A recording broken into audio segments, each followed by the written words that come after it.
everyone, I'm Gemma Star and welcome to another episode of Manspeak. Manspeak is an offshoot to our Heart Worry series, and for those who don't know, I woke up one morning in July 2022 with a very clear message to interview 100 men and find out all about their journey into the heart. Which was quite a surprise because it wasn't my thing. I'm a writer, as most of you know, and to be on screen was next level for me. But I did it and we completed it. And so that series is all wrapped up. It's there on my website. And let's say if I hadn't listened to that divine message, I definitely wouldn't be doing the things that I'm doing today. So very grateful for that. Now, so Manspeak came about because as the men were sharing their stories, some men were very passionate and experienced and knowledgeable in certain areas which we couldn't dedicate the whole amount of time for on Heart Warriors. So I invited them back to have a whole show on these subjects that they were particularly enlightened in. Now, today we have the return of our Heart Warrior number 99, and that is the wonderful Dave Emery. Now, Dave is an author and historian. He's a metaphysical and consciousness teacher at New Earth University. He's also a much loved and respected participant of the Lazarus Initiative, and he also did another Manspeak on divine union if you want to go back and check that. So enjoy the show. Now today the show is called Man and Woman and the Promised Alignment of the Krystal Energies, which I'm really keen to find out about, right up my alley with the masculine feminine balance and harmonies and unions for the new earth. So let's hear what Dave has to say. So thank you for being here and enjoy.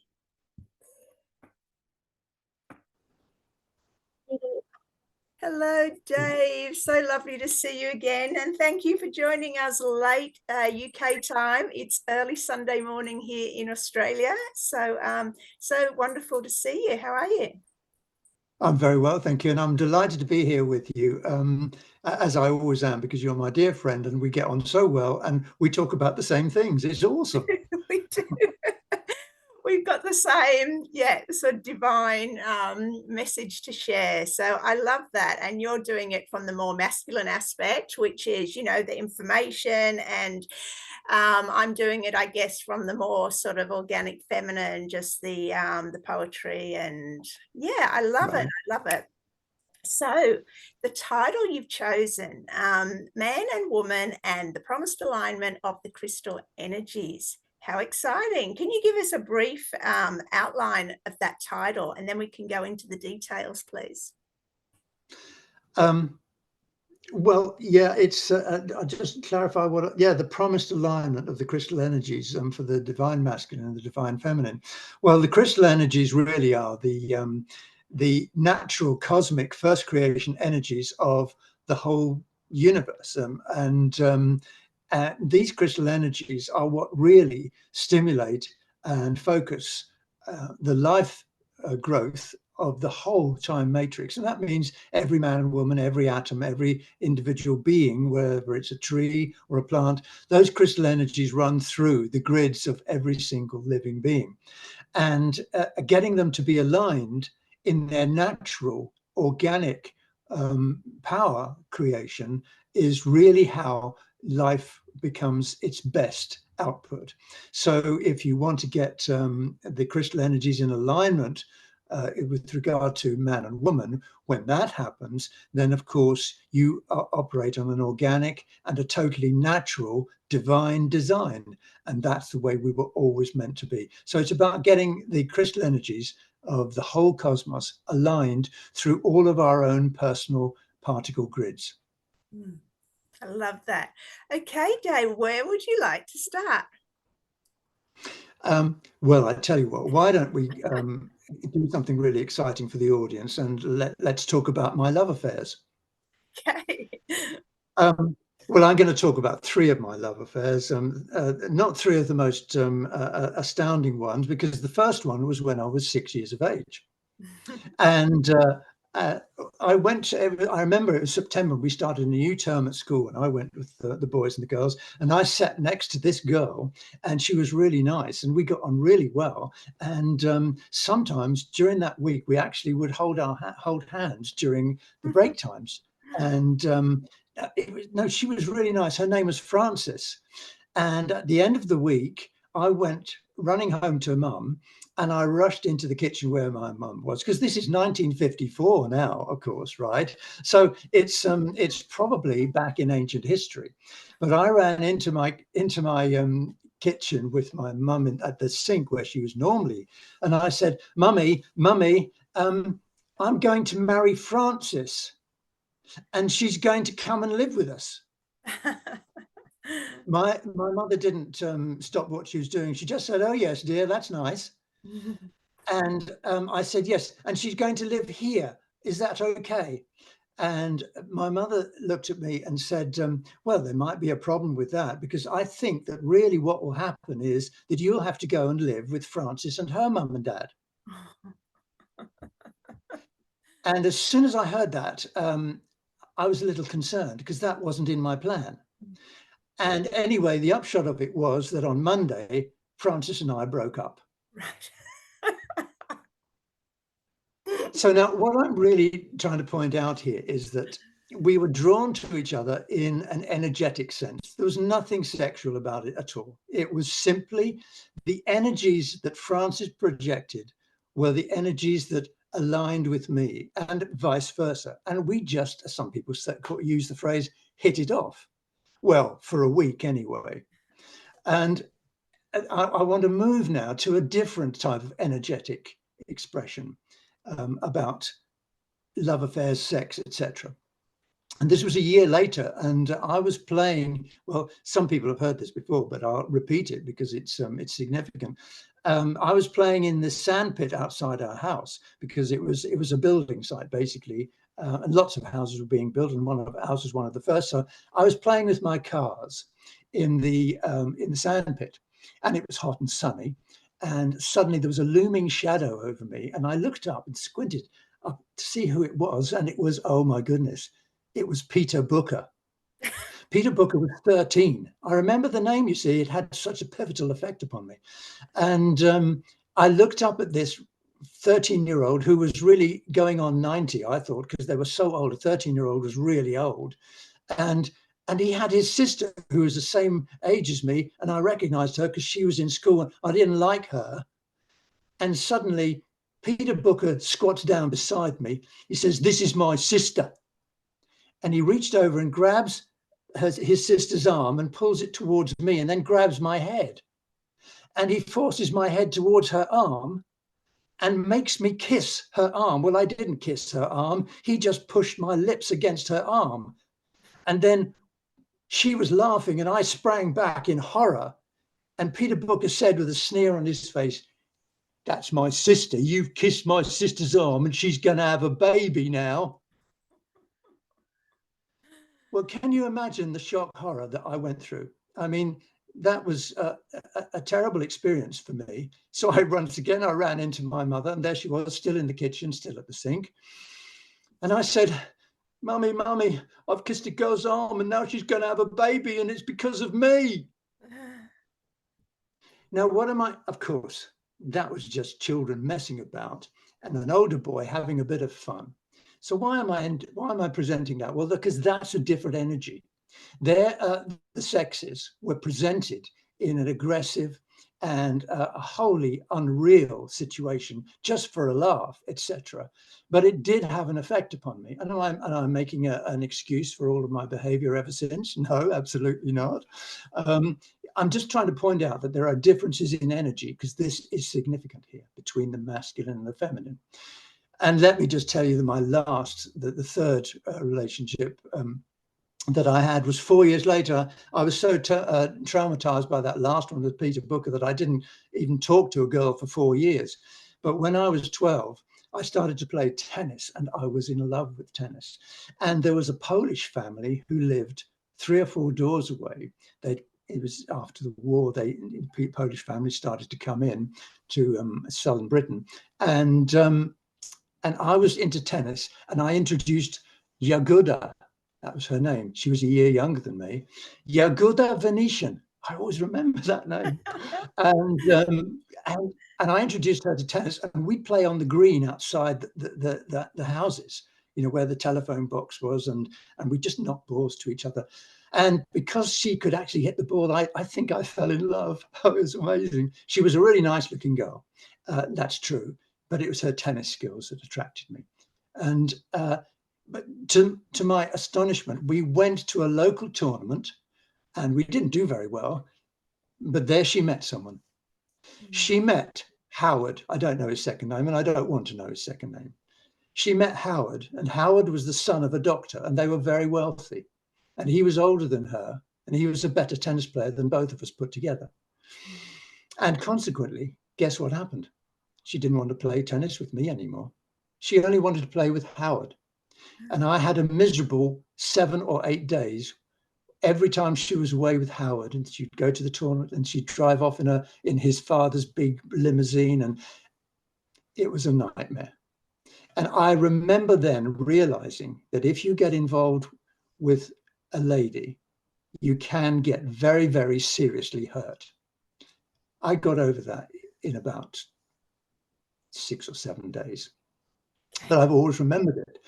And why did I mention this one to you? So I've mentioned 2 affairs, and this one is the third. Why have I mentioned it? Is this just a silly little story? No, because we're talking about energy. When I was 12, I hadn't hit puberty properly yet, but I noticed that the energies had shifted within me. This time, with Frances, there was nothing. It was just, she's a nice girl.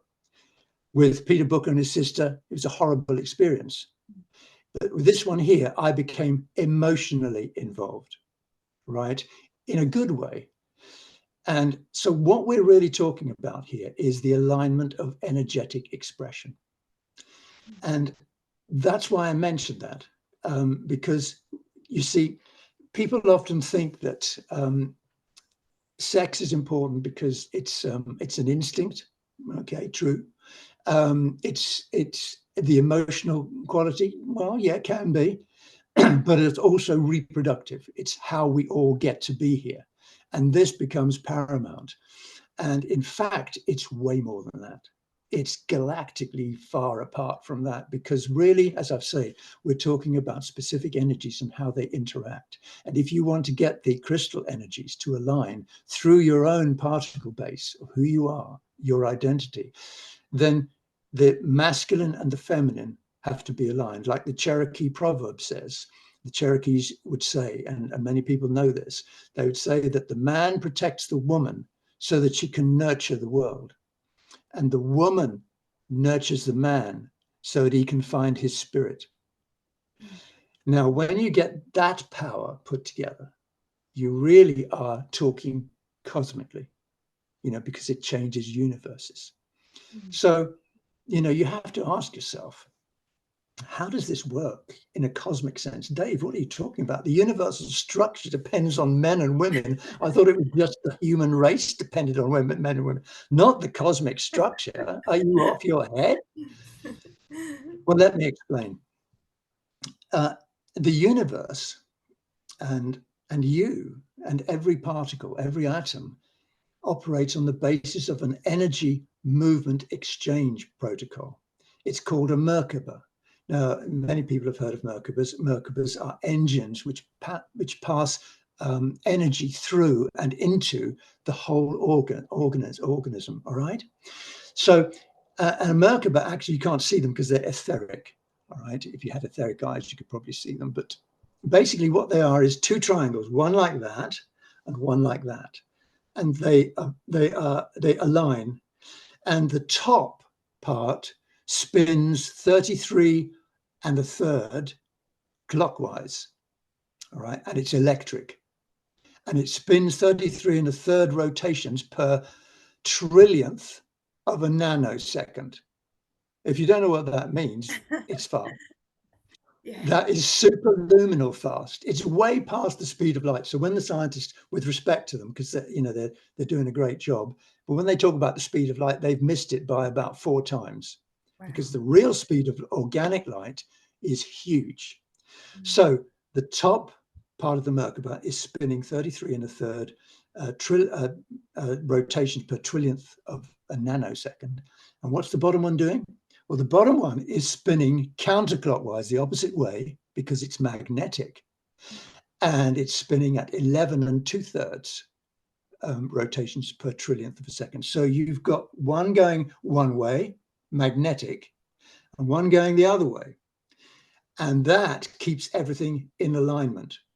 And when all the energies are in a line, are aligned correctly and organically, then you can do all sorts of amazing things, like you can ascend.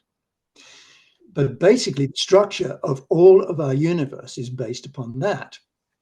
Now, what's so significant about the man and the woman, the masculine and the feminine, Dave? Well, because you see, the electric rotation clockwise is masculine, and the feminine rotation, which is counterclockwise, is magnetic. The magnetic is sound and vibration. So that's also feminine. And the electric masculine is oscillation and light. So you have light and sound. And where have we heard this before? Well, light and sound is even mentioned in the Bible. First of all, there was the word sound, and then God created light. So you have light and sound operating together. And when standing waves of light and sound operate together in alignment, guess what they create? They create electromagnetism. And electromagnetism is what puts this whole cosmic world together. So is there a connection now, Dave, still between this divine masculine and the divine feminine? I mean, have you really nailed that yet? Well, the thing is that these are masculine, feminine energies, okay, because they operate in different ways.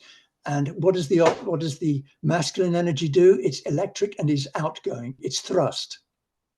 So it sends energy out into the cosmos, and it creates.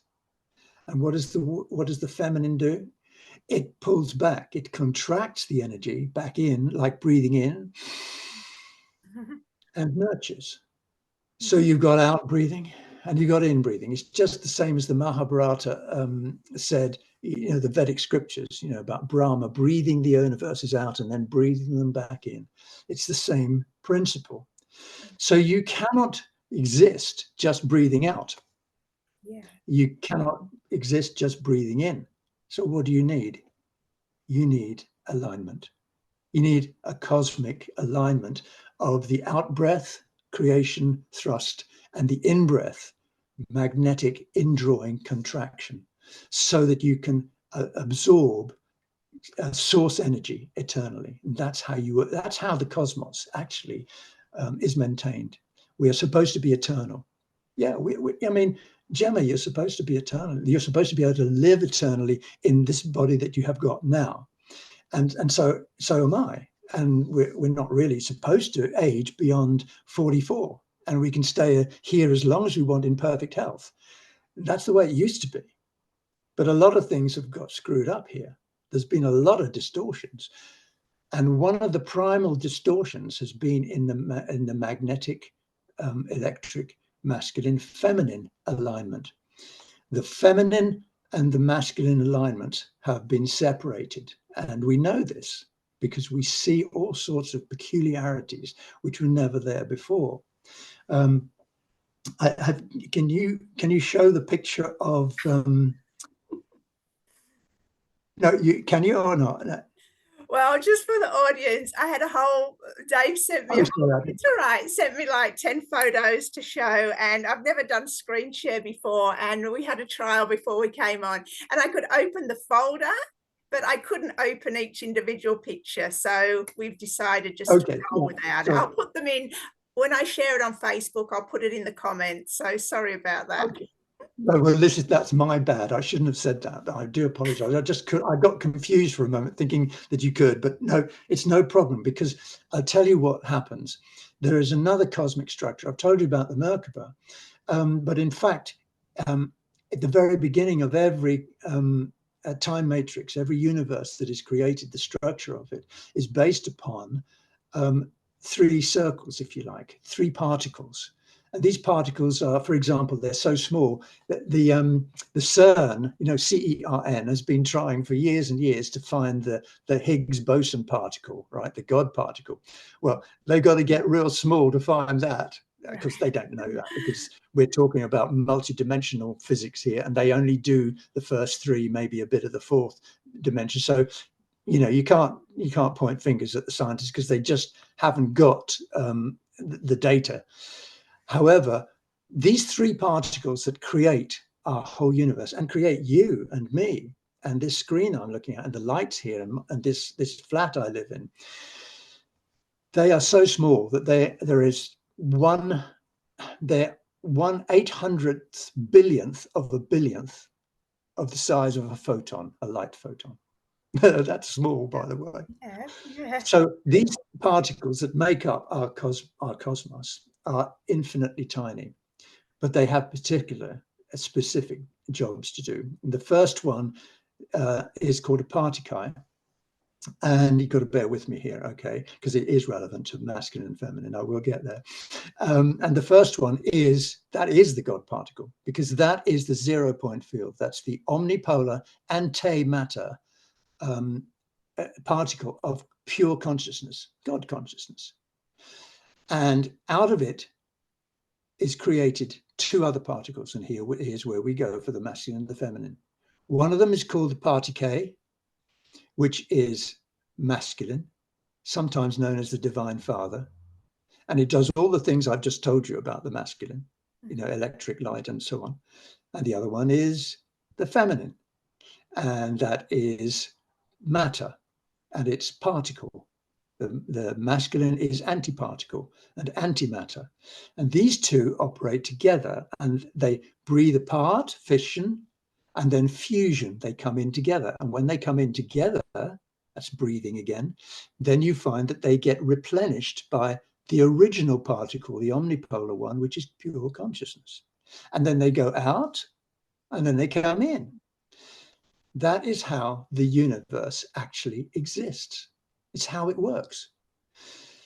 So you can see that the masculine, Divine Father, the feminine, the Divine Mother, are pivotal in this. All right?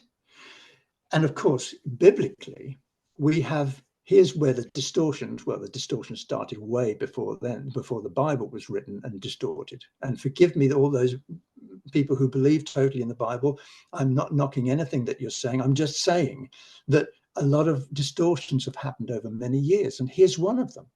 I've explained the absolute creative principle of the divine masculine and the divine feminine, how important it is, okay? The alignment and the breathing and how the universe is created. And yet in the Bible, it says that Adam was created first, that's the particle, and out of Adam's rib came the feminine. Well, that isn't true. Not on a universal basis, the cosmic structure of everything. So that's a distortion right there. And anyway, let's face it, it doesn't make much sense, does it?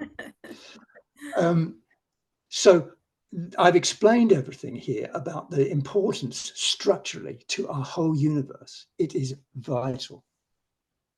But I'm going to talk about how the perfection of this aligned masculine feminine can work.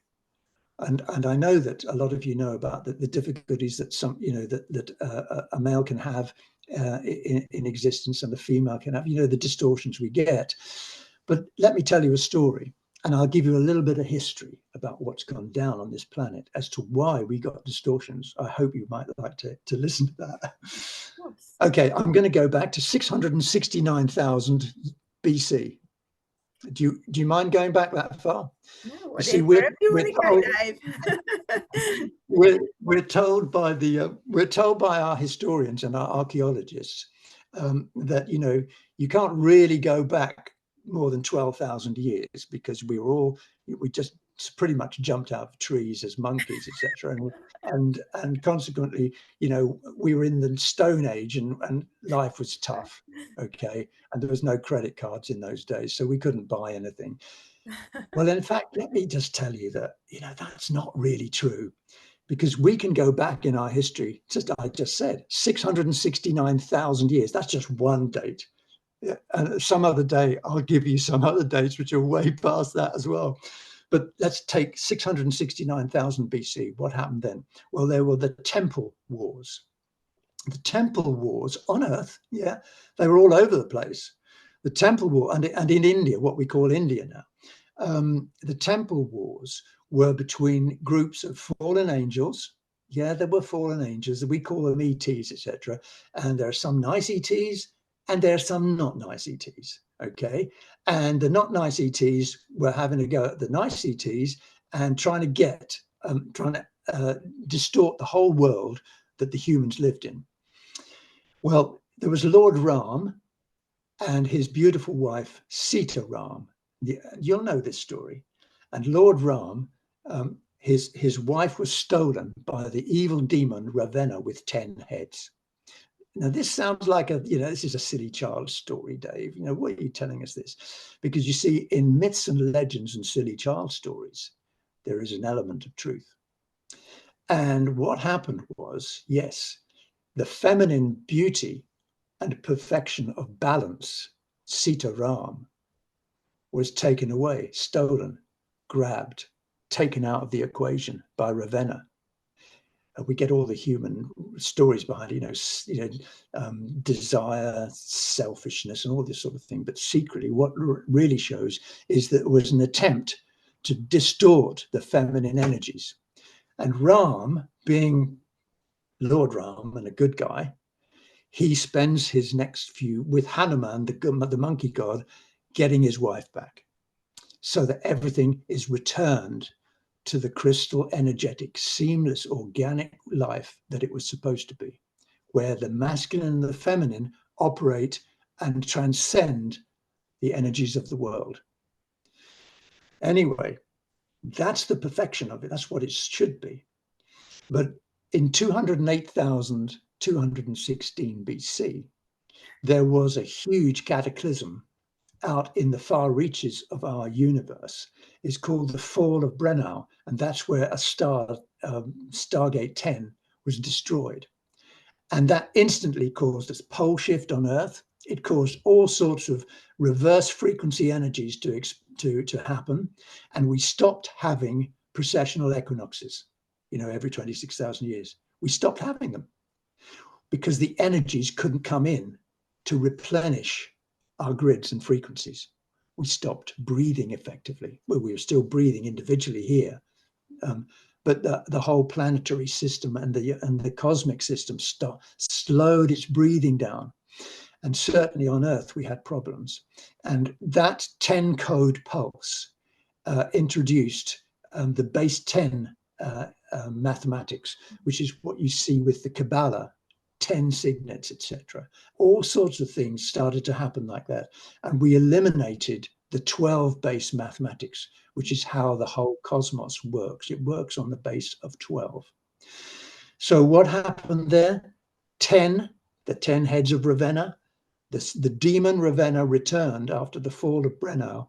And from that moment on, everything started to go down the chute in terms of distortions. Now, we have all sorts of distortions in us. We have a caduceus, which, the caduceus is the symbol for healing. Yeah, it's the symbol for healing. You've seen that. It looks like that, and then twirly all the way around, and it goes down in here. It's supposed to, and the doctors use that as their symbol for healing. Right. Well, I'm telling you that is a false insert into our physical bodies, and yet they still use it as the symbol for healing. There's a nice distortion for you. What else? Okay, how about this one? Your navel is in the wrong place. It's what you've got now is a false navel. It should really be about 1.5 inches higher up. Yeah, that was a distortion. Are there any other distortions? Oh, there's loads of distortions that we've got within us. The vagus nerve The vagus nerve, it's very important. You can't take it out because it's so critical, but it's not natural. And of course, start looking at all the things that we're not supposed to be eating anything. Okay, now wait a minute. I know what you're thinking. You're Maybe thinking, chocolate. We can eat chocolate. yeah, if we can't eat normally, and we certainly, if we can't eat chocolate, you know what? Life isn't What's worth the living, point? is it? So I get that totally, because there's a lot of things that I like. I do love eating, but look, what I'm trying to point out to you here is that originally, way back, and you know, way back before even 669,000 years ago, we were beings that did not eat. We didn't eat plants or other animals, etc. We didn't have to kill anything or destroy the particle base of anything so that we could eat. We got our energy from the ether, from the sun, from the atmosphere. We were breatharians. Okay. As a result of that, we had all sorts of aspects of our physical body that we have now. We didn't have them then. Incisor teeth? No. In fact, if you go really, really far back, we didn't have teeth. We didn't have a digestive system, which is very, very, very complex here. We didn't need it. We didn't have to have an anus because we weren't needing to project any waste at all out of us, okay? So there was lots of things that got distorted over many, many years, and we've had to learn to live with them. And we've learned to live with them very, very well. And why? Because you see, we are angelic humans, and we have a special code. We have a 12 up to 48 strand DNA. Oh, yes, we do. Some people are sitting there thinking, well, no, we've only got 3 or 4 strands, Dave. The rest of all is all junk. Well, yeah, that's what we've been told. And really, honestly, if we've learned anything in the last 10, 15 years, it's to not believe everything we're told. Agreed? Okay. So we've got 12 strands available. We got up to 48, some people, and they haven't all been assembled. But I tell you what, the guys who did all these distortions over the many, many millions of years, they got to watch out, because when we get our 12 strands all organized and activated, everything changes. In fact, it's already changing now. Have you noticed how everything is changing in this world? It's a crazy world, we admit, but things are changing. People are waking up. And how are they waking up? It's because they're expanding their consciousness. And how are they doing that? It's because their DNA is expanding too. And what this brings is alignment of the divine masculine and the divine feminine energies.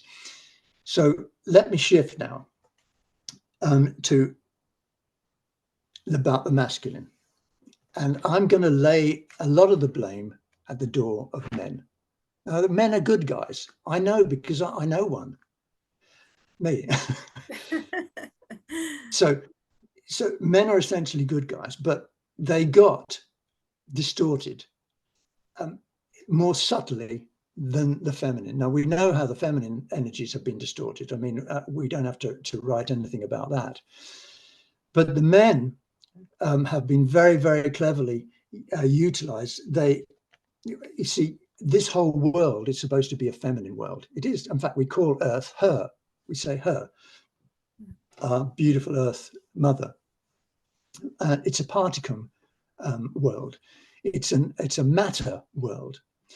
But the masculine is an antiparticle, antimatter element, and it's designed to fit in and align with the feminine matter particle. But what's happened is, because of patriarchal energies, which have not come from Earth, by the way, they've come from other places, there's been so much emphasis on the electric of the masculine that the electric masculine patriarch has taken over. You believe me, don't you? Because it's true. Yeah. You check the history books and you see it's all run by men. Yeah. You check the geosocial things, it's run by men. And of course, the people, the women who get involved in the geopolitics or the businesses are really encouraged to not just dress like men, or they used to be, but be like men, you know? They used to say about Maggie Thatcher, all right, she would wear a skirt, that's okay. But they'd all say, who wears the trousers? Maggie Thatcher. So things got distorted, and it was the energies of the masculine took over this earth. And as a result of that, the feminines were subjugated. The feminine energy was subjugated. And once that happened, then you found that the distortions accelerated exponentially. And that's why we've had all the nonsense that's been going down. But now things are shifting and changing. Yeah, I don't know where we are on our program, but are you with me, Gemma? Am I doing okay at the moment? Fantastic. I know you've got 8 points to share. Have you got a copy in front of you? Yeah. Well, I think you should just roll with what you've got so we get to cover it all, because we've still got a lot to go. Okay. I think I've got through where I wanted to be. And what I want to do now is I want to get the alignment of the crystal energies, which is what we're really trying to get here. And I've explained that the patriarchal electric masculine energy has taken over the earth. And that's where the distortions came from. Okay. And that was because of patriarchal masculine energies coming into earth. All right. They're not naturally here. They force their way in here. And the details of that, the historical details, there's lots of books written about that.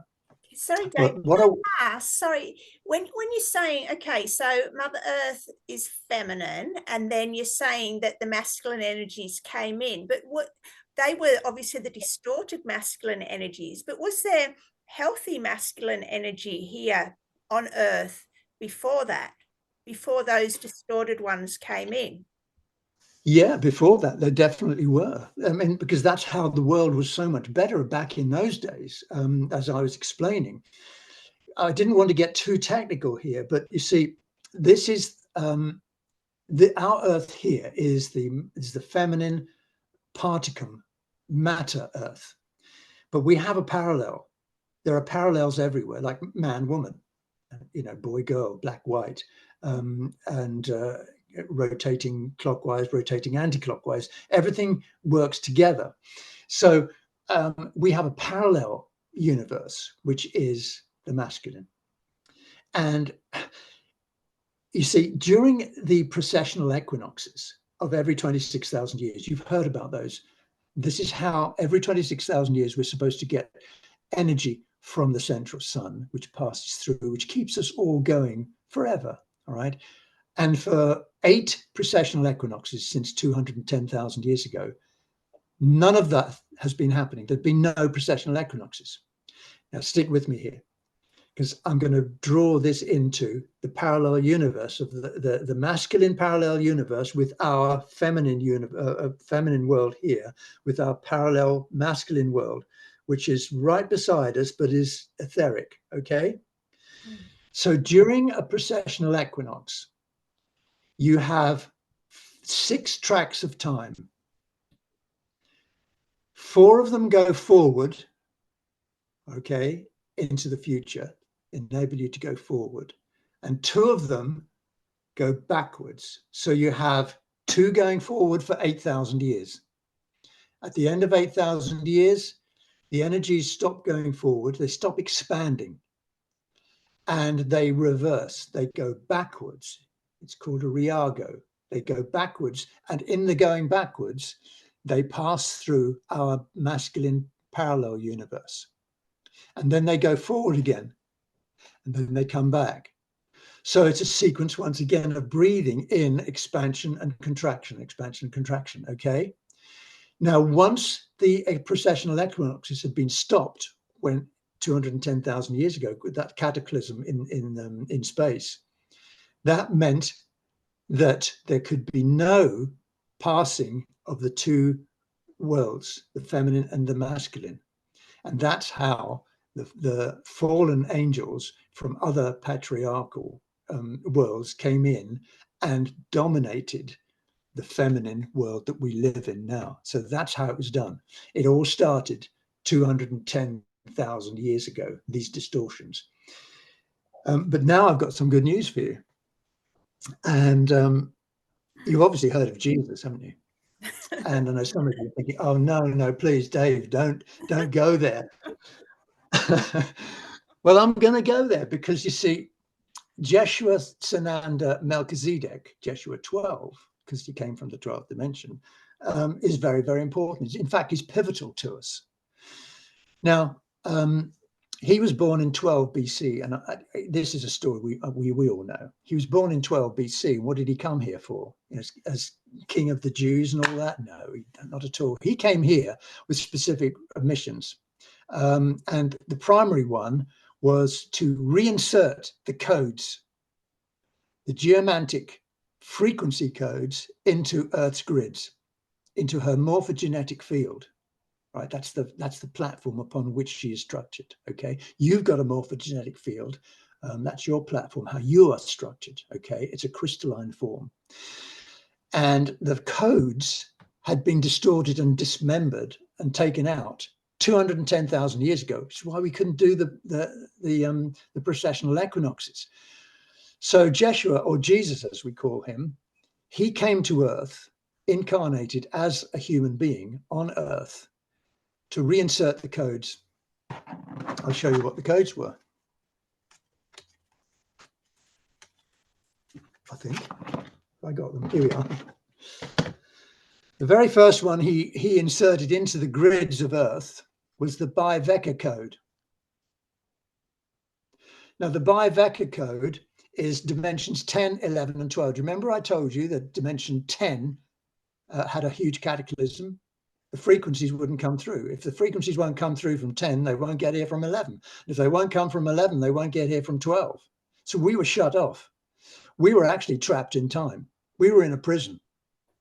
And he brought this one, that's 10, 11, and 12, the codes for 10, 11, and 12. And just by being here, he inserted them into the morphogenetic field. I don't mean he went out with a spade and dug into the ground and put these, no. Because he was born here with all these frequencies in him, they instantly transported themselves into the grids of Earth. And here's the amazing thing. Because of that, they transported themselves into every living being. And that meant every living being that was born thereafter. So these codes now mean that we have access to 10, 11, and 12. That means we can do stuff. What else did he do? He brought in the Kirashe, 13, 14, and 15. That's even higher. These are massive frequencies. What else? The triadic, the polaric, the achatic. And finally, he brought in the Akasha God Seed Code. And the God Seed Code is how we all got here. I mean, everything got here through the God Seed Code. That's another story, and it's a fascinating one. So Yeshua Sananda Melchizedek came here to reinsert the codes. Oh my goodness, that was just not critical. It meant everything, and it means everything to you as well. He brought 12 of them, in fact, and those are the 12 codes days of Christmas, the 12 codes. Okay. He brought a 13th, and the 13th code was for January the 2nd, and that is the Akasha Godseed code. He brought the 13 codes of Christmas. Okay, 13 is not a bad, unlucky number. In fact, it's an amazingly lucky number. So if you were born on the 13th, yippity-doo-dah. You know, in Anyway, Italy, it's considered a lucky number in Italy. And I think for the rest of the world, it's unlucky, which is interesting. Go on, yeah, Dave. sure. Sorry to interrupt. Sorry, no, I just dropped all those cards. That's yes, of course. Well, he did a number of other things, but he was known. It was known that he was going to be here. I mean, the three kings of Orient are the Magi. They knew he was going to come here. In fact, he was known. It was known that he was going to be here about 5,000 years before. Everybody knew, the good guys and the bad guys, the fallen angels. So they actually were working to try and stop him. And of course, it says in our Christian religion that they did stop him through the crucifixion. That's another story for another day, because that didn't happen. Okay, so that's the reason why Yeshua came here. And what did he have a pivotal effect? Oh my goodness, yes, because you see, those codes going in there meant that something could happen in 2000 AD. And what happened in 2000 AD which the bad guys, the distortion freaks, didn't want to happen. They didn't want us to have a precessional equinox. They wanted us to keep not having one because they could control the frequencies and the energies. But as soon as Jesus put the codes into the morphogenetic field of Earth, and all of us who came after, because we're connected to the morphogenetic field of our mother Earth, you know, that's how it works. Once that happened, the precessional equinox of the year 2000 had to happen. It was just definitely this time going to happen. And so since the year 2000, we have been existing in an expanding universe of energy. And that's why we are here now, feeling as we're feeling, expanding our consciousness as we're expanding it, and coming into alignment. There are things happening between the two sexes, between the masculine and the feminine, that are undeniable when you see them, that people are becoming, well, like highly masculine electric males are becoming a little bit more malleable, a little bit more balanced. And I talk with experience because I've changed in the last 15 years, 15, 16 years.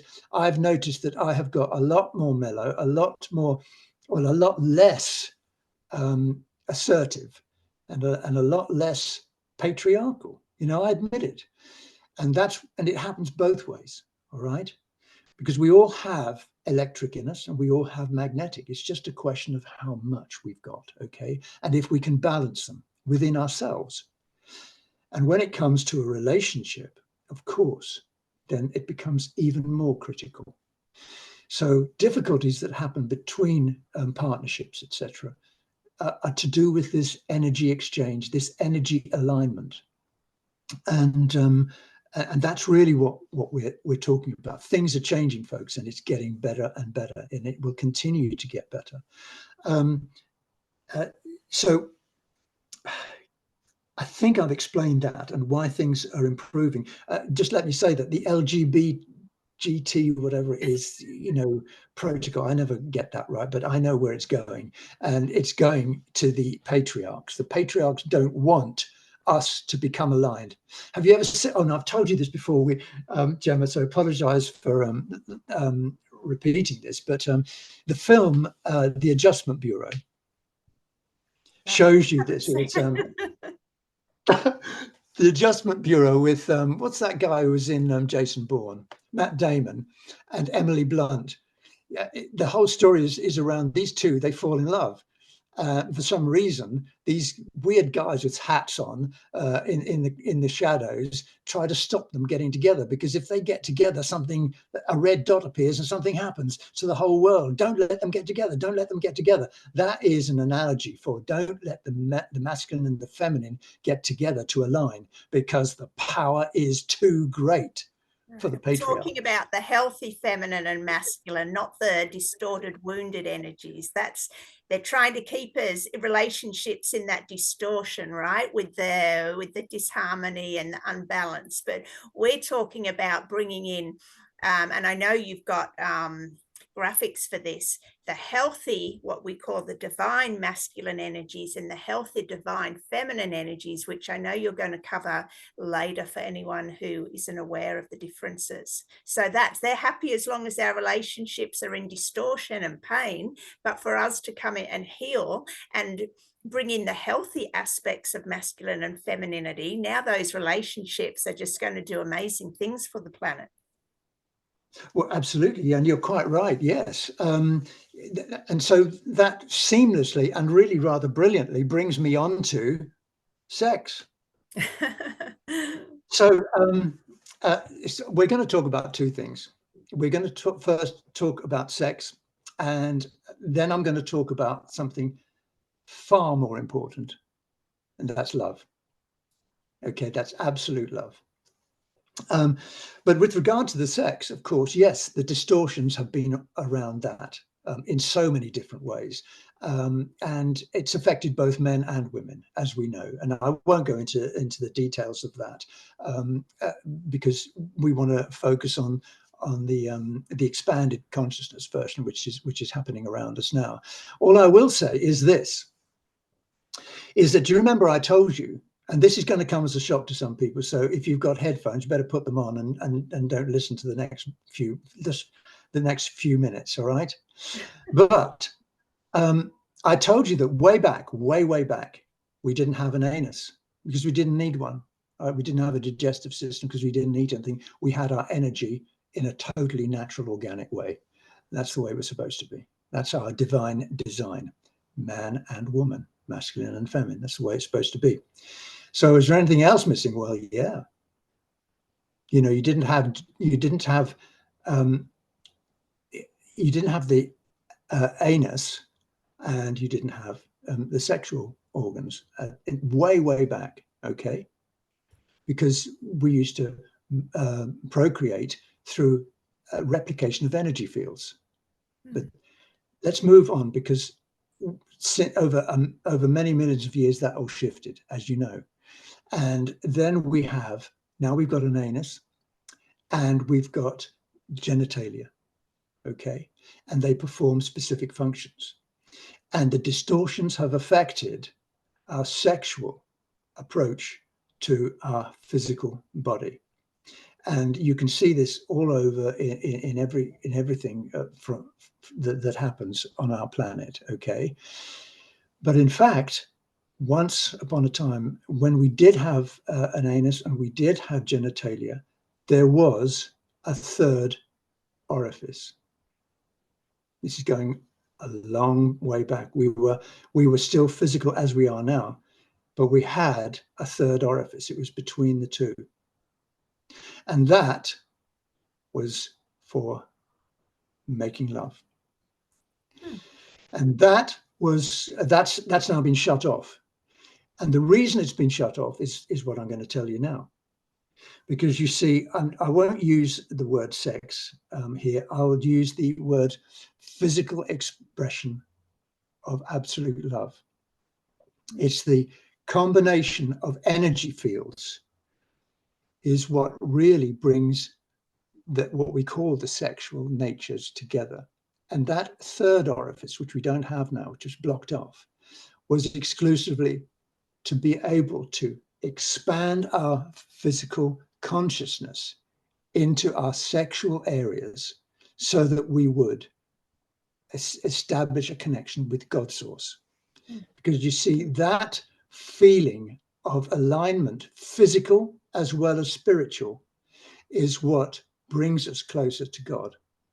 And this is what the fallen angelics chose to not allow us to do. They didn't want our physical, spiritual, sexual expression of God's source to happen. So they stopped that and they did all of their distortions so that we would have a completely distorted view of our sexual natures. In fact, we have an Shaddai point within us.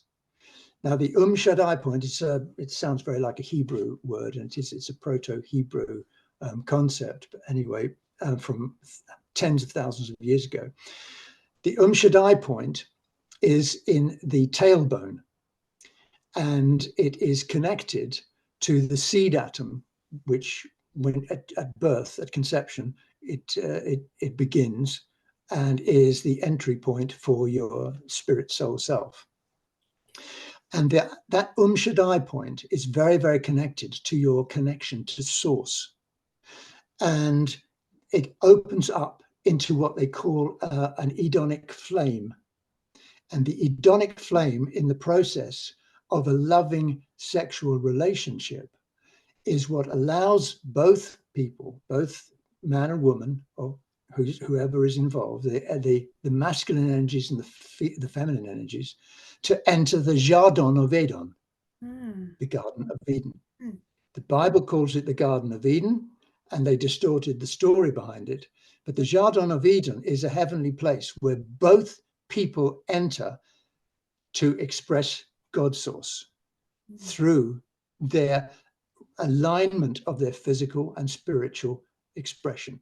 And that can only happen through absolute love. It's a bit tantric, if you see what I mean. And the tantric sex is an attempt to reestablish that. So what I'm trying to say to you here, everyone, is that actually sex is a very pivotal point, a very pivotal part of how we express our God source self. But we have to be able to do this right. And it has been distorted so much, especially for the masculine. All right. The feminine energies can absorb this much more readily and easily and effectively than the masculine. The masculine are much less able to manifest this. So it's a question of learning, expansion, alignment, and so on. So these are real physical aspects of ourself which come through the sexual act, and bring us to this question of not sex, but absolute love. And absolute love is how this whole universe works. It works on, well, four things really. It works on love, in joy, in oneness, in source. This is how it actually works. It's together as one. And you can get these same feelings from a number of different ways. Like, for example, I got it for an instant when my 4-year-old grandson, I collected my 4-year-old grandson from school one day, and I was standing around with all these ladies, and I felt a complete spare part, didn't know what to do. And suddenly this little chap comes out of his classroom and he sees me, and I've never been there before. He sees me and he just says, "Grandpa," and he runs at 100 miles an hour and jumps into my arms and puts his arms around my neck and gives me the most amazing embrace. That's God source. Yeah. That is absolute love. And that's the same thing as you achieve when you are in the God source expression of sexual love at its highest. That's one example. I got another one here, and you might think this is totally ridiculous, but then maybe I am. But I got another feeling like that when I listened to the song "One Day." Now, "One Day" is a collection of 3,000 people in Israel singing about no more war and peace and love and everything. And they were people from different. There were all sorts of nations there, and they sang this song. And at the end of this song, as it came to the end, I was in tears because it was just so powerful. The together as one aspect is what really makes it work. What's that? It's absolute love. You see, this whole cosmic creation is based on absolute love. And absolute love cannot work without togetherness as one, where you see everything as one, where you look at a leaf, a tree, a scampering rodent, a wave in the distance, and the clouds. Everything is part of the same. It's oneness. And when you get that connection, and I'm not saying that I've got it yet, I'm getting there, but when you get that connection, you step into absolute love. And it's a transcendental experience. And we've been trying to get transcendental experiences into our lives all the time. But have you noticed how damn difficult it is? You have to go to work, you have to do stuff. Things seem to take you away from being who you really are. And of course, a lot of people don't actually know who they really are. They're not even aware of it. Okay. But we were never meant to live like that. We were meant to live in love, in joy, in oneness, in source, because source is who we are. So how do you actually get that sense, that transcendental sense of oneness and joy and love and togetherness? Well, you get the masculine and the feminine to align together like this. That's funny, isn't it? When you get them like that, then your energies expand exponentially and you step into the halls of heaven, the realm of love. And that's really what we're looking for. And that's really the pathway. My heroic pathway is to get more like that. I do have problems every so often, so if I drop something, I lose my temper, and then I think, no. So we all like, it's all of the human journey, isn't it? It's like 2 steps forward, 1 step back, and having compassion. But I think when you expand the view and you look at the last year, or especially the last decade, I know myself how much I've changed and grown, and you can't sort of focus on individual moments. Just look at the big picture, right? yeah, And I as I just always say to my boys, as long as you're heading in the right direction, you're doing okay. yeah, for sure. I mean, I know that people, they thirst for this. That's why they go on holiday. They work 50 weeks of the year, and 2 weeks they go to Benidorm, or I don't know, wherever they go. But what is it that they're looking for? They like to look over. They like to climb a mountain and look out over the scenery. Why? It brings them home.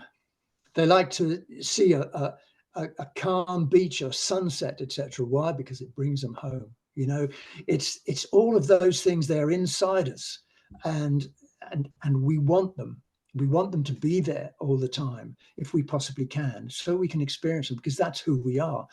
So, with regard to the feminine part of all this, the feminine energies on this planet are so important, and they really are now expanding in so many wonderful ways.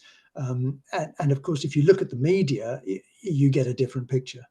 But the media don't want us to focus on all the wonderful things. The media wants us to focus on something entirely different. But it's definitely happening. Dave, is this a good time to bring up, have you got copies of those graphics you sent me with the wounded aspects and the divine aspects of the masculine and feminine?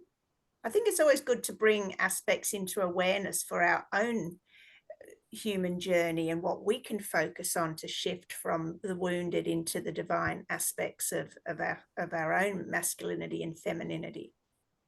Have you got them in front of you, or I could bring them up on email? I could let me see. I could try and get one, but it would mean clicking off here. Oh, don't do that. Okay. All right. If you'd like to keep talking, I'll bring them up on my phone, and I'll see if I can either show them, or at least I can rattle them off. Yeah.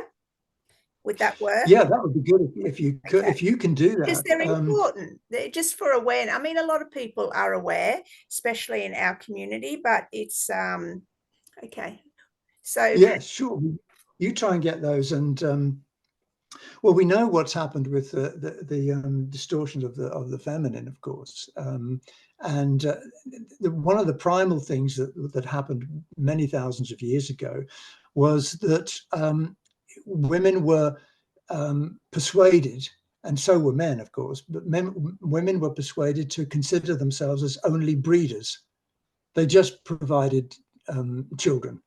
And this goes right back to the men of renown, which are the Nephilim, which you may well have heard of, who interbred with human women so that they could get the codes. They were looking for the codes that we mentioned earlier, the frequency codes, and they could get those codes and put them into their own human hybrid version. So women were deliberately dumbed down, effectively, in their value to the earth, and by making them believe that they were breeders.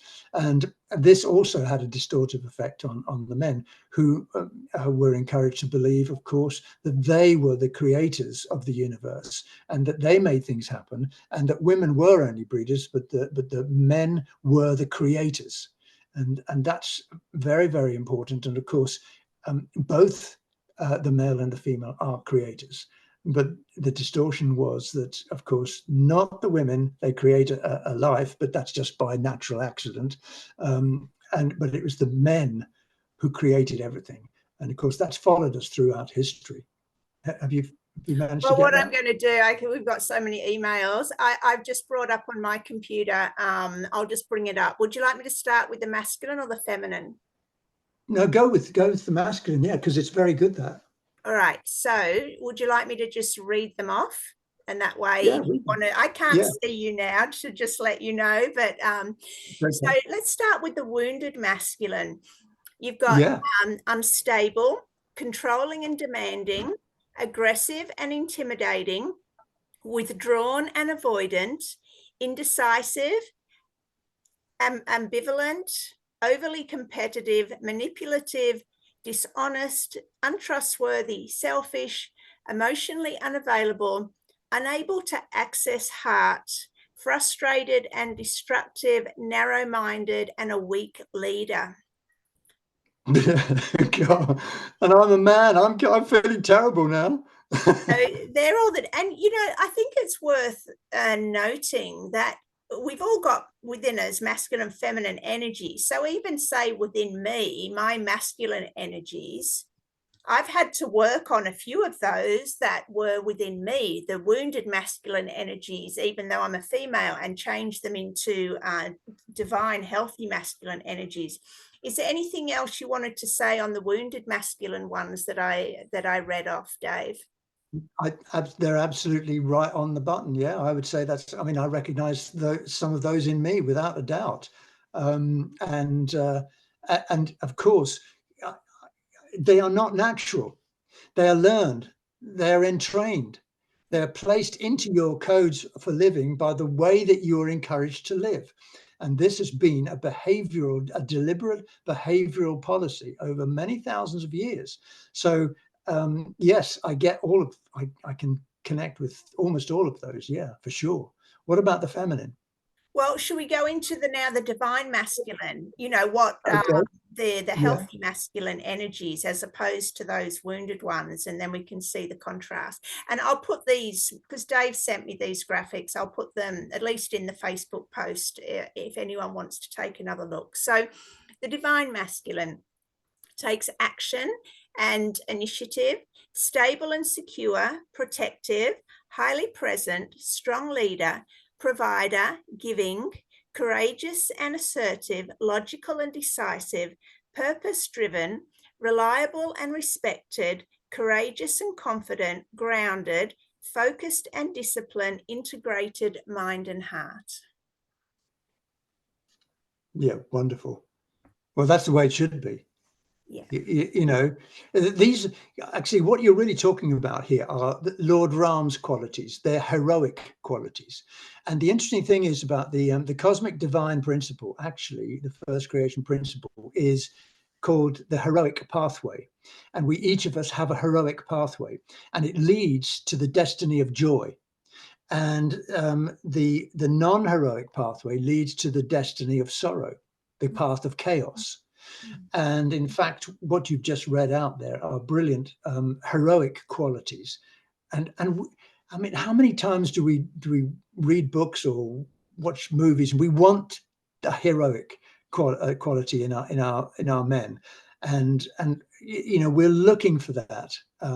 This is because that's in our codes. That's who we really are as men. So yeah, absolutely, I get that totally. Okay. So the feminine, the wounded feminine, she's insecure, needy, unworthy, inauthentic, manipulative, victim, overly emotional, codependent, gossips, lack of boundaries, people pleasing, negative, unconfident, helpless and powerless, and creatively stifled. We're definitely creatively stifled, that's for sure. Yeah. Yeah, I recognize, quite a few of those. Yeah. Just to bring it back to what I started with, those three affairs that I had. You could imagine that Peter Booker's sister, who was only 8, what was she taught there with her experience with me and her brother? She's going to end up pretty much like you've just said. All right. Whereas Frances, the girl I met at the first one, Frances, we were going to get married and we packed up after a week.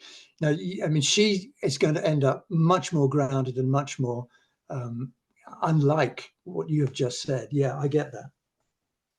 Super.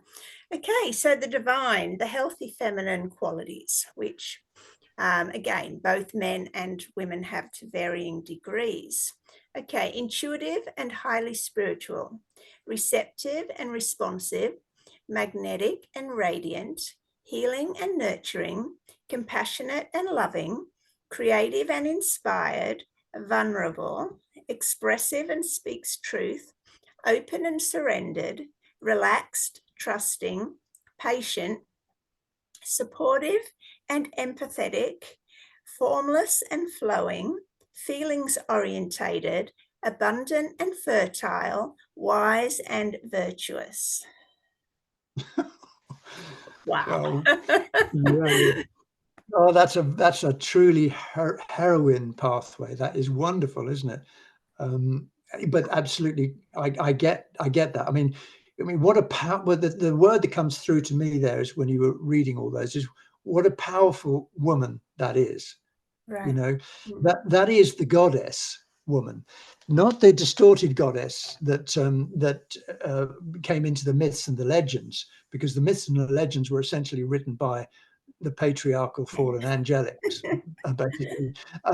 But the real goddesses of the past, you know, the shamanic goddesses and the Celtic goddesses, before the distortions, they were just like that. They were amazing and really connected with the elemental world, with the earth.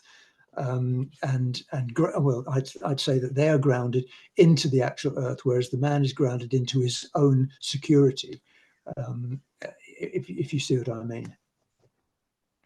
No, could you expand on that? What's his own security? If the woman's grounded into the earth, what's the masculine grounded into? The Into light. his own spirit, into his own spirit self. Whereas the feminine is grounded into the elemental world that she exists. I mean, she is a representative of Mother Earth. Okay, nice. Whereas the man is not a representative of Mother Earth. He is a representative of the spirit soul self. This is what the Native American Indians would say.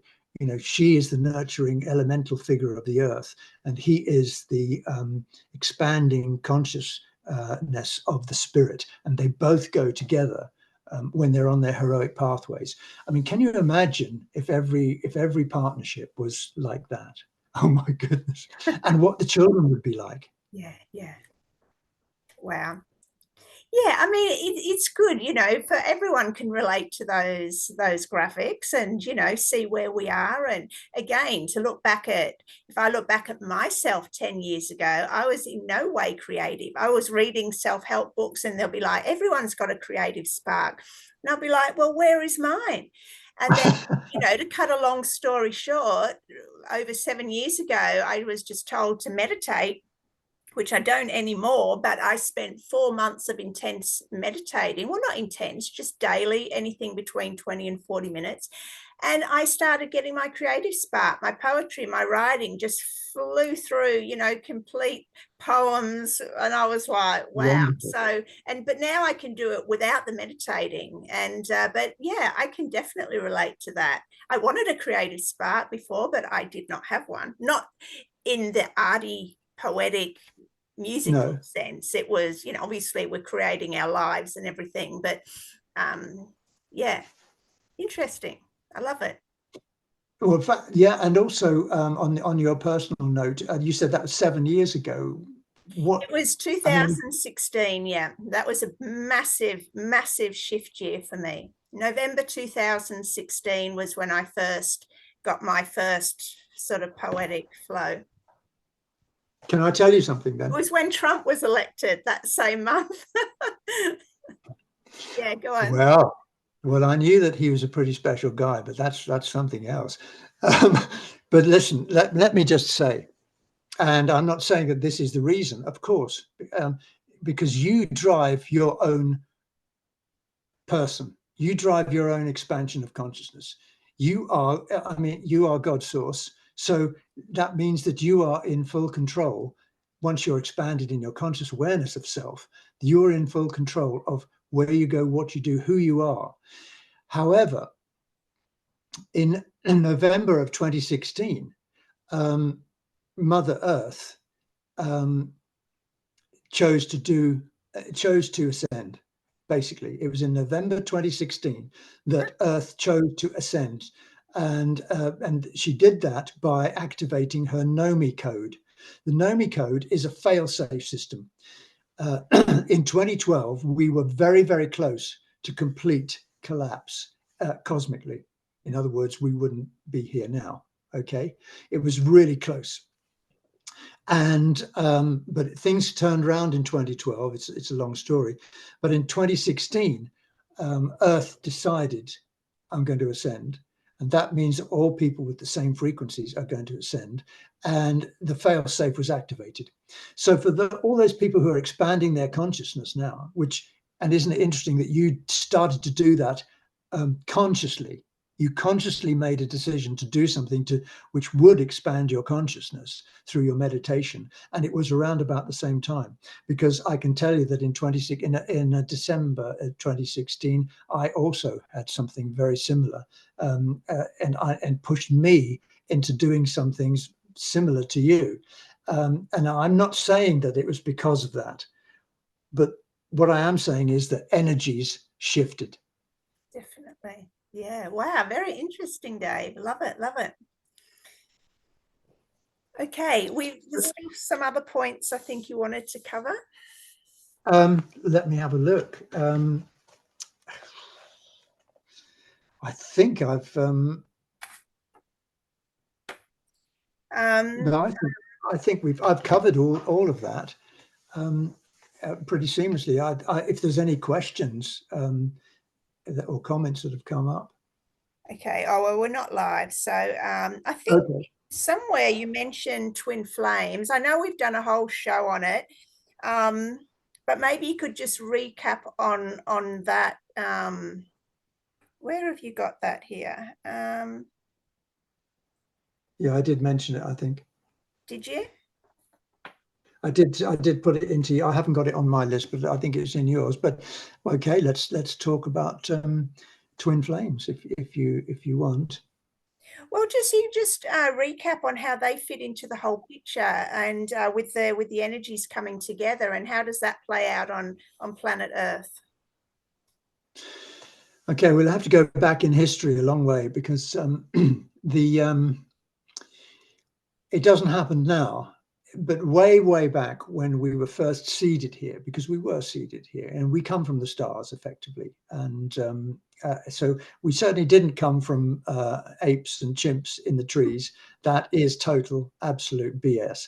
But we were seeded here from hundreds of millions of years ago, and in those initial early stages, there were 12,000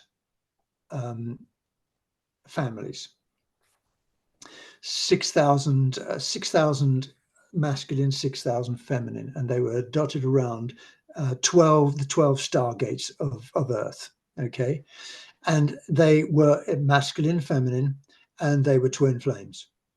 So the 12,000 were twin flames, and a twin flame in that case is actually effectively from the same seed of consciousness. And that's why they are known as twin flames, because each seed has a flame within it, an overarching flame. All right, it's a flame of consciousness. And when you have a twin flame, they are of the same flame, of the same seed, so they are wholly connected. And that means that they are aligned, and that means that all of their frequency codes work seamlessly together. And that makes them, I suppose it's a silly word, but it makes them very powerful. All right. What it means really is it makes them very effective in expressing their energies into the grids of Earth. But that was in the times when frequencies were very, very high, and the cosmic divine structure was in full operation. If you had 12,000 twin flames operative in one place now, it would explode the Earth, because they are so powerful. so there became fewer and fewer twin flames. In fact, they were targeted. Eventually, after a while, twin flames with the dynamic qualities you've just explained, the masculine and the feminine are at their very best, as you've just explained. Those, if they were twin flames like that, they were hunted down and targeted.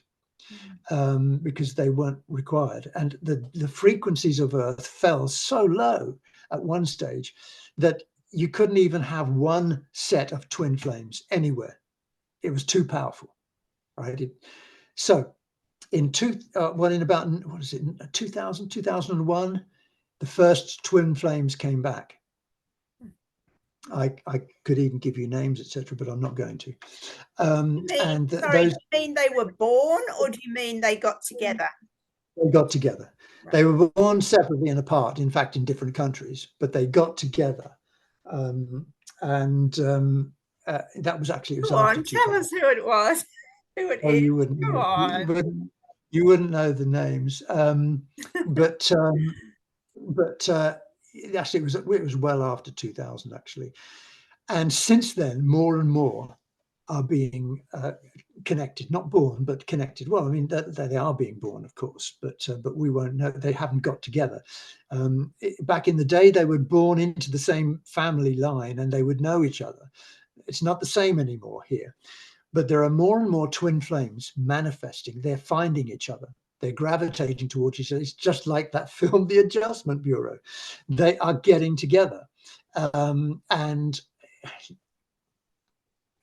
I know some, and they are, when they are together, they have an incredible energy, and you can feel it, and it transcends a lot of the low frequency energy that is all around them, and everything just goes up like that when they're together and you're with them. And there are more and more of those. Now, for those people who are sitting listening to this and saying, well, I'm happily married with my husband or my wife, and I think she's brilliant and I think he's wonderful and we're twin flames. Well, fine, you may well be twin flames. That could be the case. But you see, for many, many thousands of years, people have been getting together and have had wonderful relationships, but they're not twin flames. Twin flames are aligned energy sequence beings, and the power of those two together is off the charts. In fact, like I said, if we'd had them in the past, it would have blown the grids of Earth. Wow. They are so powerful. You know what? That's what we're talking about, isn't it? The crystal energies of the masculine and the feminine. When they do get together, they are immensely powerful. They actually change universes. It is so first creation principle.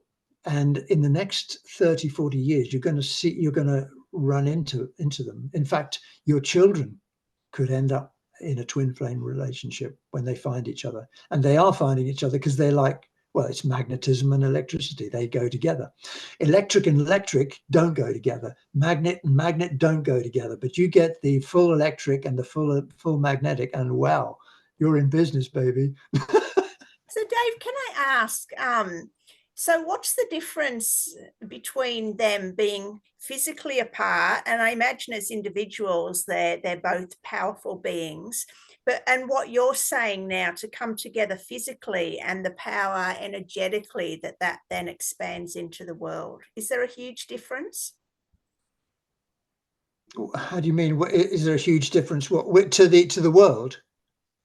Yeah, with whatever, they're here to do energetically, whether they're actually physically apart or physically separated. Well, I mean, every single this is a very important point, actually. Every single being born on Earth has a frequency destiny, and their frequency activates into the grids of Earth, and it affects everybody around. So even if you pass a beggar in the street, and you wouldn't, but I mean, you said, "Get a job, mate." He's actually got a job, and that job is he's imprinting his frequencies into the grids of Earth because he is a very powerful individual.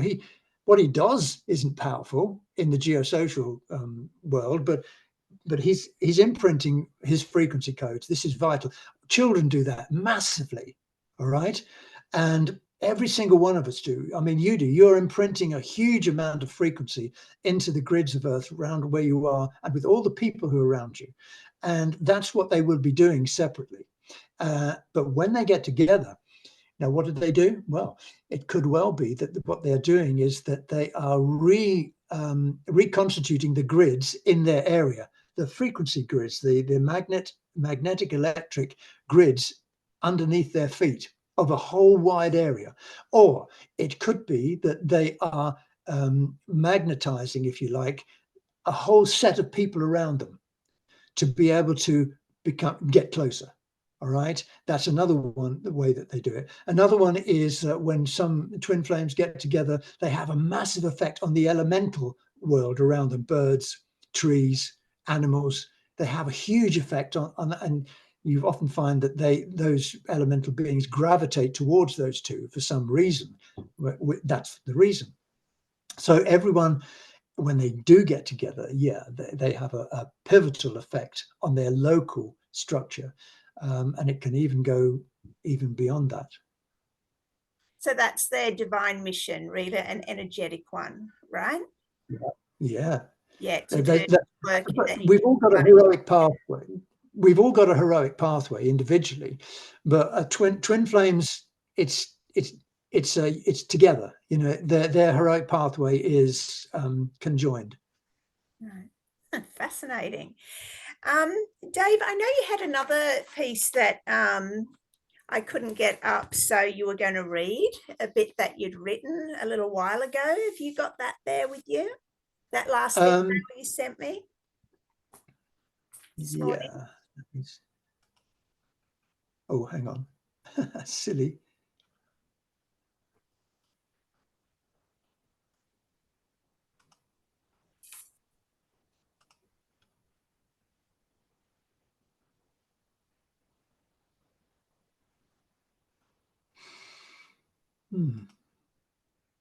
Yeah, can you hear me? Yep. I can't see you, but yeah, well, actually, really, I'll read this anyway. It's just a part of something I wrote a couple of years ago. And it said sex and its sacred and molecular significance.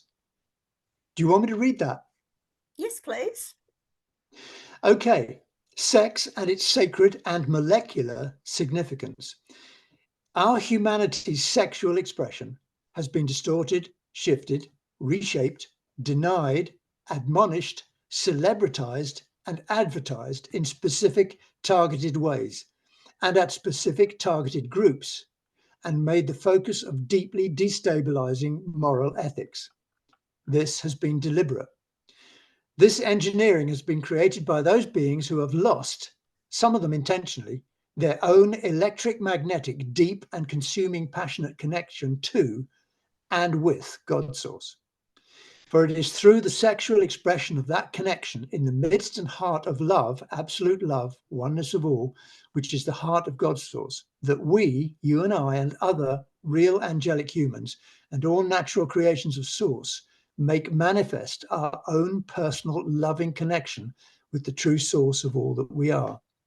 This sexual expression is, in fact, a part of our sacred anatomy and of our sacred expression of love in Source, of our real identity. And it refers to the Shaddai point, which is a core part of our anatomy, and that's in the genital area.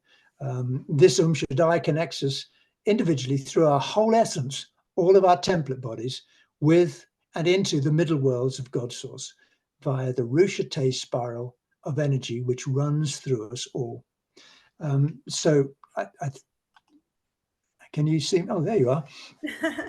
that was really an encapsulation of the whole issue, really, there about love and sex and expression and masculine and feminine.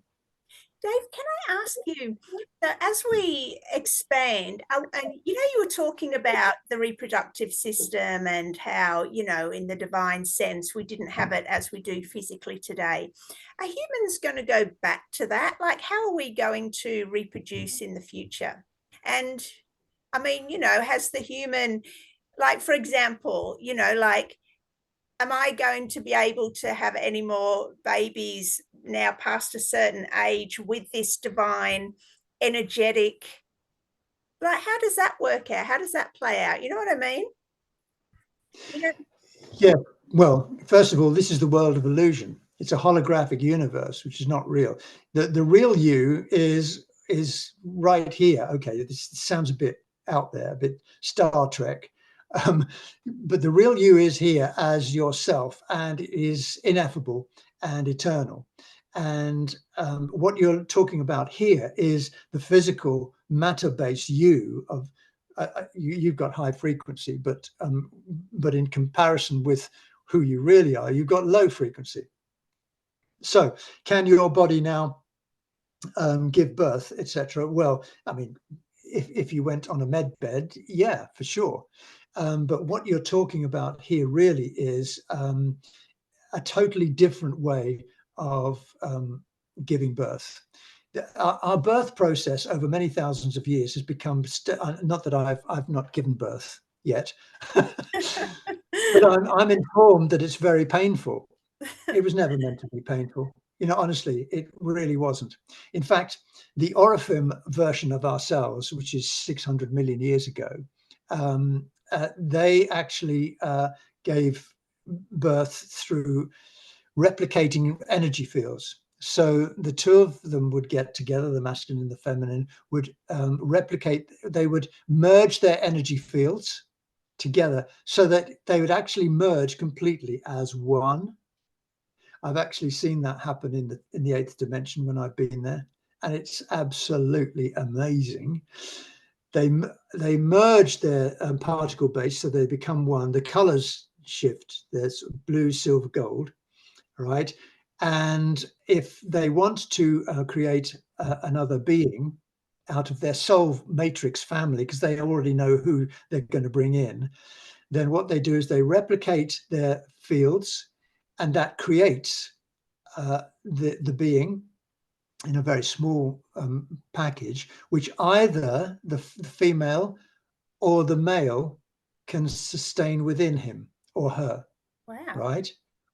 And after I think it's 8 months, that being is extricated from the fields without any pain or difficulty. And it's not an unpleasant experience. It just appears, and it's already what we would call 8 years old. And it's fully aware and everything. It's consciously aware of who it is, where it is, who its parents are, and you don't have to start from scratch. I mean, some people will be saying, "Oh, I like little babies; they're really nice." Well, that's true. But you ask me what it's really like. That's what it's really like. And in fact, 700,000 years ago, and that's not long ago, really. What you would have a seamless and very, very easy birth would happen. It would just be like I think my grandmother said, shelling peas. And it's very, very easy. And back then you could have babies for as long as you wanted. But why would, like you said, the masculine or the feminine could basically, what do you call it, gestate that baby within them? Like, what would be the benefits of one over the other? What would be the ruling factor of how you would decide that? Well, it's consciousness, isn't it? I mean, the thing about one of the things that's happened down here is that we never were supposed to have life after life after life, reincarnation and things, and be reborn, because it's cosmically very inefficient. The cosmic design principle of first creation does not organize, you have reincarnation and you go back to the beginning. You wake up as a child and you've got to start all over again. You don't know anything and you've got to rely on somebody to teach you, and some geopolitical situation or some nation, etc., to help you to get to where you're going, but you've forgotten everything that went before. It's just ridiculous, right? So how about this then? How about, does this make more sense? Okay, we've got a cosmic principle whereby one of our soul family who is not with us now, but wants to be incarnated here, comes through us too. Is that a good idea? Yeah, we know his soul family, we know him, or we know her, and they want to come and be here. So they seamlessly become part of our frequency fields, not our physical body, our frequency fields. All right. And they have their memories of who they were before. And when they are born, if you like to use that word, they remember everything. So guess what that does? That means that the expansion of consciousness is huge, because now they're going to go on to learn new things here in this dimension, adding to what they've already got. And that's how you end up becoming who you really are, because it's expansion of consciousness and knowing your real identity. But down here, we had a system whereby you forget everything. You cross the river Styx, you know, the river of forgetfulness, as they say in the legends. You know, what? It's nonsense. So you disappear and you come back and you start all over again. Oh my goodness. So Dave, how far in the future are we anticipating that, you know, humans would expand to that level of reproduction? Between 300 and 1,000 years. And we're all going to live that long, right?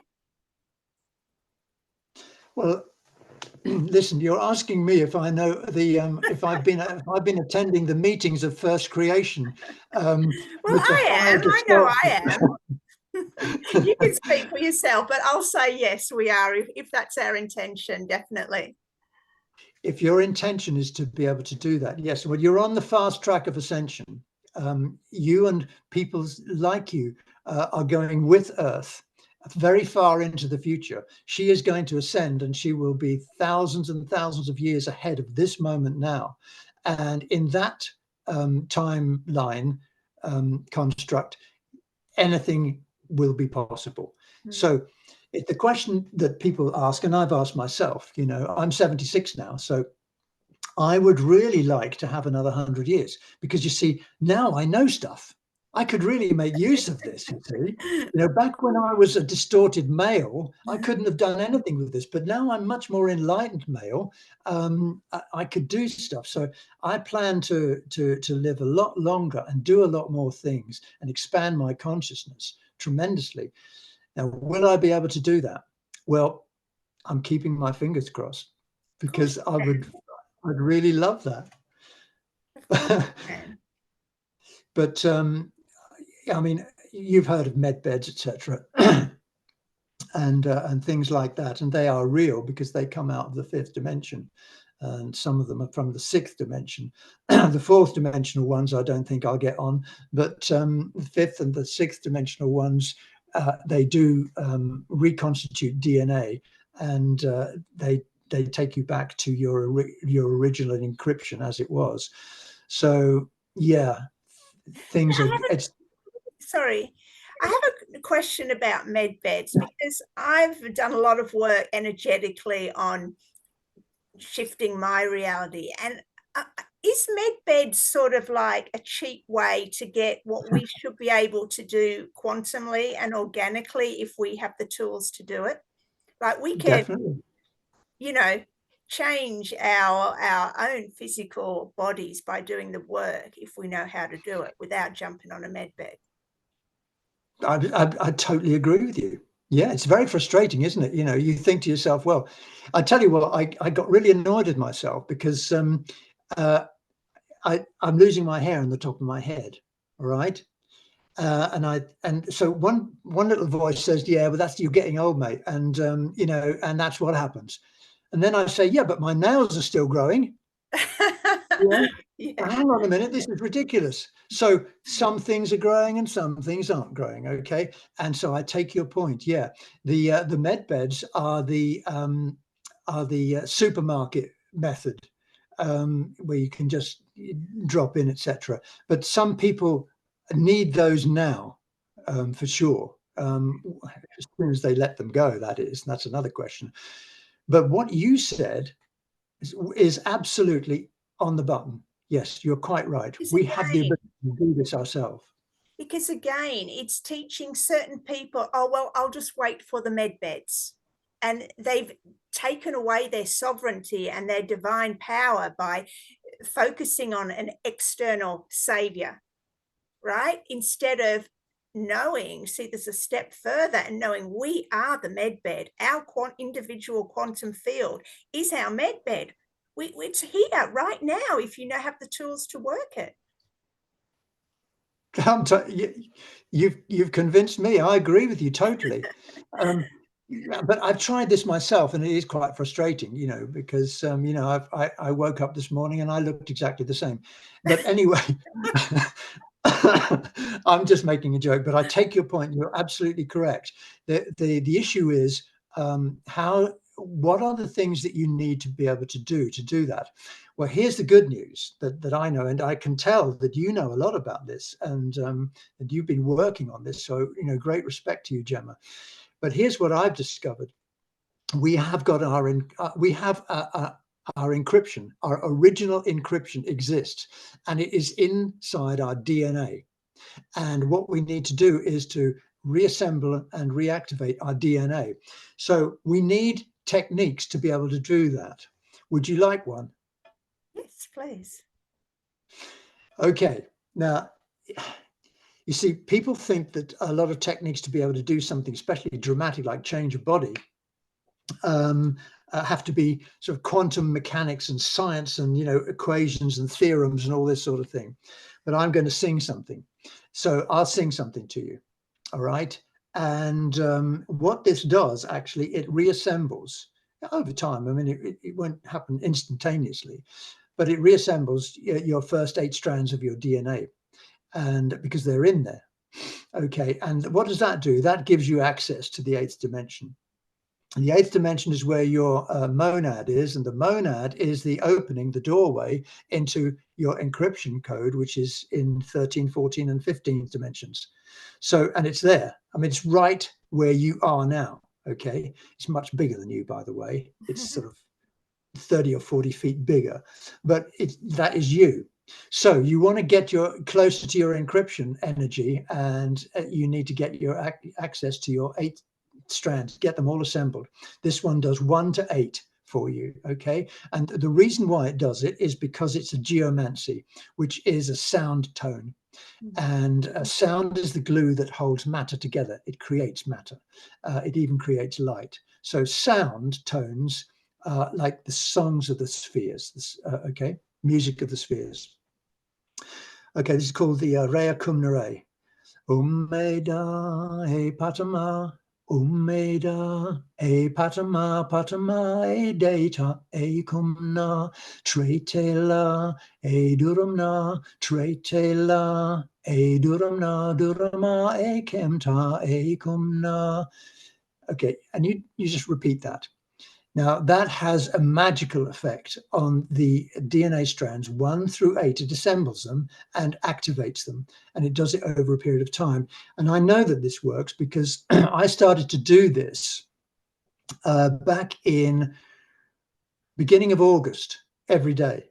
And you only do it you just repeat each one 3 times, okay? And that is a sound tone, a geomantic sound tone, which is the first creation principle sound tone, which really activates.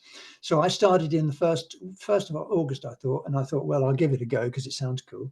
And at the end of August, I had a download of what I've written 6 downloads of visits to the 8th dimension. So I've written these things. It's a little book that's coming out where I actually go to the 8th dimension. And the reason that I did that happened is because every day I was doing that. I was singing that Rea Cum Nere.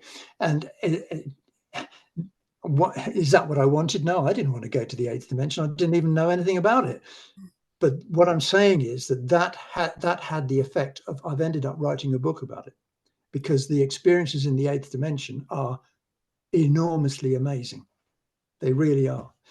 And that started because I did the sound tones. So I'm saying that the sound tones And there are a lot of them. Actually, the Declaration of the Maharata is another one that activates your identity as the 12th dimension, Maharata self. And that also has a massive effect on you.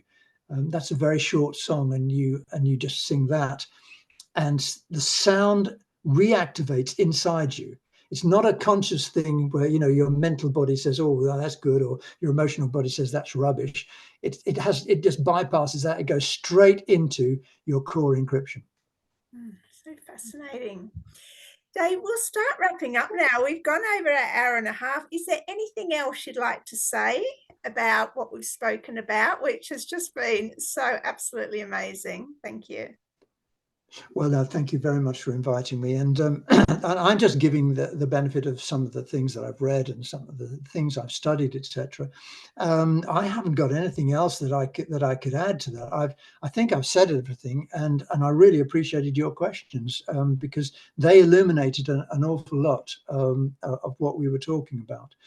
And I can say that I'm sure the people who are watching will be as impressed as I am with how you put this program together, and some of the things that you've come out and said, especially about creating your reality. These are the things that really make a big difference right now, because that's what's going to happen. We are all going to create our own reality, and it's going to be wonderful. But the funny thing is, Dave, you're absolutely right. Thank you. But we're always creating our own reality, whether we know it or not. It's just being aware of it and working it in our own favor, right? You're very astute, yeah, because we are being encouraged through electrotonal inputs, you know, usually from the media, etc., to create a reality which is not at all aligned with anything that we really want. In fact, we are being encouraged to want things that we don't want, and it affects us everywhere. So you're quite correct. Everything that that's an interesting thing itself. Every thought creates a morphogenetic field. And of course, the more that you think that thought, whatever it may be, say ice cream, then you are reinforcing the morphogenetic field of that. So, and what happens is your future experiences and timelines move outwards in rays. They move backwards into the past and they move forward into the future as rays of consciousness. So every time you think a thought which is not helpful, and you know, I've done this so many times in my past, you know, where I've been negative and I shouldn't have been, but it's so tempting to be negative quite often. And every time you do that, you create that thought is a thing. It's created its own morphogenetic field. That means it exists. It is, you can't see it, but it is there, and it expands forward into the future and backwards into your past. So what we're busy doing now, and I know you're doing this amazingly, is that as you expand your consciousness now, Gemma, what you're doing is you're affecting all your previous lifetimes, because they're still going on now, because time is not linear, it's simultaneous. So all your past lifetimes are being affected by the consciousness you expand now, and all your future timelines are being shaped by how you think. So when you say about shaping reality in every moment, oh my gosh, you're absolutely right. And not just for you, but for all of yourselves in the future and all of yourselves in the past. You are beginning to align them all together in the same frequency of consciousness. Now, that's another issue. And you brought that up, and you ought to do a topic on that with somebody, because that is awesome. You could talk about that. Well, I think you'd be the only one that I would get to talk about that. So, wow. Dave. But your reality, what you're saying about reality is absolutely correct. Well, I know, because I mean, humbly, I use it in my own life, and I can just see that every day just literally gets better and better, and, you know, more peaceful and more joyful. So I know whatever I'm doing is working. So yeah, 100%. Well, so you're, what's your next step then, do you think? You're just going to keep doing what you're doing, and I'm sort of in my feminine flow. It's like I don't plan ahead. I mean, I've sort of got a few things lined up for the year, but what I do within that structure, I haven't given much thought to. So we'll just flow as the feminine and see what happens. Yeah, well, there you okay. Yeah, well, actually, that's exactly what the feminine does. It's the masculine that sits down there and plans, sets out the goals, etc. Right. Nice. So, Dave, let people know about your book that's coming out. Have you got have you got Lazarus coming out? What's happening at New Earth University? Where can people find more of your amazing information and wisdom? Um, Well, yeah, I've got a Lazarus coming up.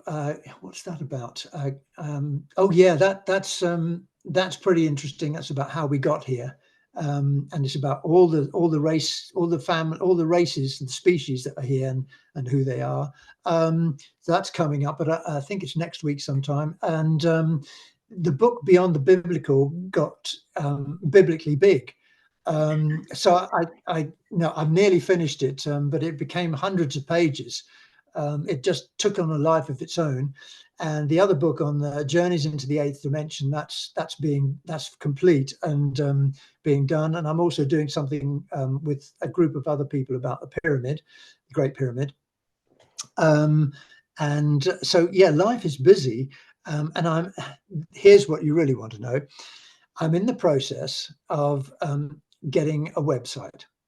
Ah, a lot of people will be happy about that. So and then you can just click on it and all my stuff will be there. Wow, amazing. And if you've got links to those books, have you got one of those books in print, or are they both coming No, into? they're in the process, Right, so I okay. can't give you a link yet. All right. Well, wow. Absolutely amazing. I'm so grateful and honored to share this time with you. Thank you so much, Dave. I enjoyed it. I always do. Please call me again anytime, and I will come and sit in your show about the creating reality. I would love to listen to you. I should no, oh well, yeah, I could talk. I'm not a talk. Well, in the right situation, I'm a talker. I guess I shouldn't limit myself, but it takes a lot of work to talk, right? I'd rather listen and write. It's a lot less Okay. energy. All right. I Well, can talk. Anyway, we'll see. Maybe we'll do well, something together where I have a bit more of an input. But then it is man speak, and that was the whole thing, that men speak. yes. I listen. Okay. So anyway, Well, you've got to do a woman speak then. I don't know. I'm not in alignment with that. I don't know. Anyway, I'll see. I haven't been told to do that. We'll see what happens. But I'm Okay. sort of winding down these anyway, because I sort of feel I completed my 100 Heart Warriors, and I've done, I think now we must be about 40 man speak. I figure I've pretty much done what I was meant to do in this, with this sort of video aspect. The odd one comes through, something special, with a couple of people that, sort of my favorites, and but we'll see. You're definitely one of those, so who knows? Okay. Well, look, lovely to be here, and thank you very much for inviting me. And speak to you soon. You will. Thanks, Dave. Thanks so Okay. much. Okay. Bye. Bye.